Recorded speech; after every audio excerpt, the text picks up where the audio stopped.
You may want to review the retirement module for full details on the described components in this section. As a reminder, retirement options provided through the government will consist of the Defined Benefits Plan, the pension, the Defined Contribution Plan, TSP, and Social Security.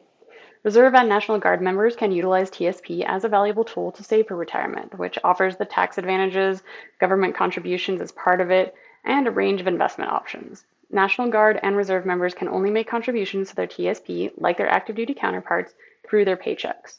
This means that they must be receiving pay from drill and training on Title 10 orders to contribute. Reserve members will almost always be called to service on Title 10.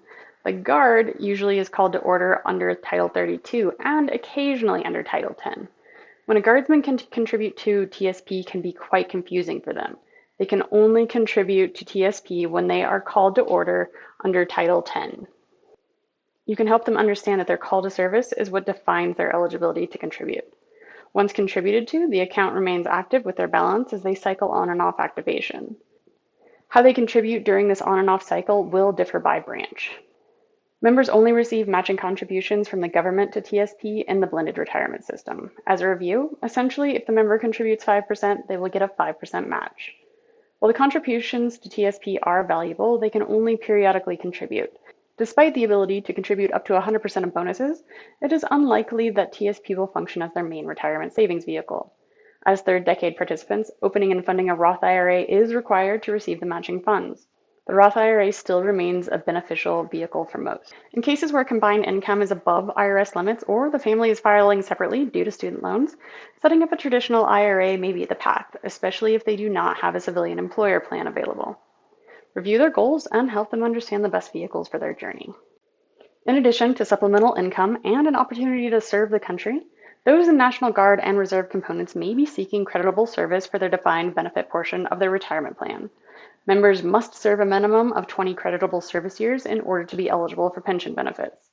Rather than 20 calendar years, service points are gained based on service. One creditable year is equal to 50 service points. A short list of how points are accrued is shown here. They can track their retirement points by reviewing their retirement point statement sent to them regularly. The participant cannot sustain on part-time service alone unless a VA disability income is significant or they have other financial backing.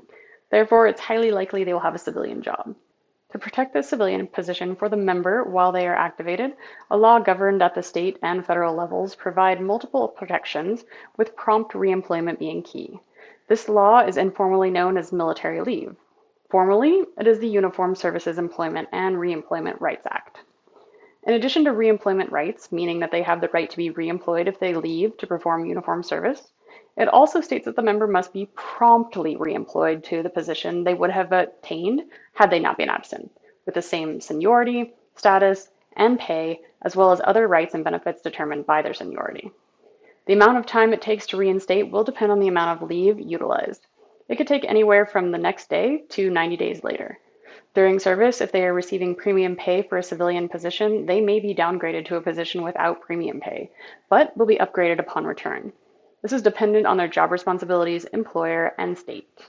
This law also states employers cannot discriminate against individuals based on their military service. This includes hiring, promotion, reemployment, termination, and of course benefits. During military service, members can elect to continue their employee-sponsored health insurance for up to 24 months. Even if they do not elect to continue coverage, they are entitled to the reinstatement of health insurance upon reemployment without any waiting periods or exclusions. Additionally, military service must be treated as continuous service with the employer for pension vesting and benefit accrual purposes. It also protects against retaliation. Employers are prohibited from retaliating against anyone who exercises their rights under this law or assists in the enforcement of these rights. The law is intended to encourage non-career uniformed services of the United States so that we can enjoy the protection of those services, staffed by qualified people while maintaining a balance with the needs of private and public employers who also depend on those same individuals. Invoking employment rights can be complicated, and details of it will vary by state and employer. Working with HR and the employer in advance to understand the components required by the employer, the deadlines, and relating the service cycle is a priority in helping the employer manage the absence and the member's rights. In the resources, we've included a link to the Department of Veterans Affairs Veterans Employment Toolkit. It provides a detailed roadmap to what to do before leave, during leave, and after leave. The member needs to plan ahead, understand their responsibilities, and stay connected with their employer. As you work with these participants, be aware of the various educational benefits available to them. These benefits can significantly aid in furthering their education. These programs may have specific eligibility criteria that must be met. You can encourage them to speak with their command or visit the respective websites to understand their eligibility.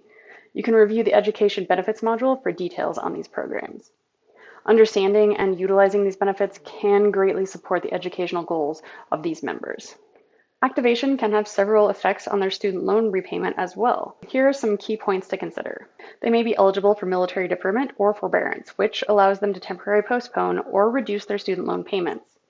The interest rate on student loans taken out before active duty is capped at 6% during the period of active duty, thanks to the Service Member Civil Relief Act, or SCRA. Especially of note, time spent on active duty can count toward the 120 qualifying payments required for PSLF, provided that the member is making payments under the qualifying repayment plan. Equally, if they are on an income-driven repayment plan, their monthly payment amount may be adjusted based on their military income, which could be lower than their civilian income. The Higher Education Relief Opportunities for Students, or HEROES Act, provides waivers and modifications to ensure that the service members are not disadvantaged in their student loan repayment due to their military service. It gives financial aid administrators significant flexibility in addressing the needs of these members. Loans taken out under the Federal Perkins Loan Program or National Direct Student Loans permits those in hostile fire or imminent danger pay areas to cancel up to 100% of their loan. It does not apply to Stafford or PLUS loans.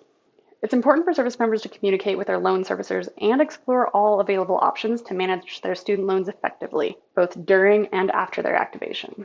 Also of note is that these individuals may be eligible to take advantage of the VA Home Loan Program. See the Housing Choice module for more information about this program. In 2020, the Veteran Healthcare and Benefits Improvement Act helped bridge the gap between Title 10 and Title 32 service. Prior to 2020, the National Guard had to be called to service by the President or Secretary of Defense in order to be eligible for the VA Home Loan Program. Now, they can serve the more common Title 32 of state control with a minimum service of 90 days, of which 30 needs to be consecutive. This legislation is retroactive. The paperwork and documentation will differ slightly depending on the component in which they serve, but they have access to the same significant home benefits.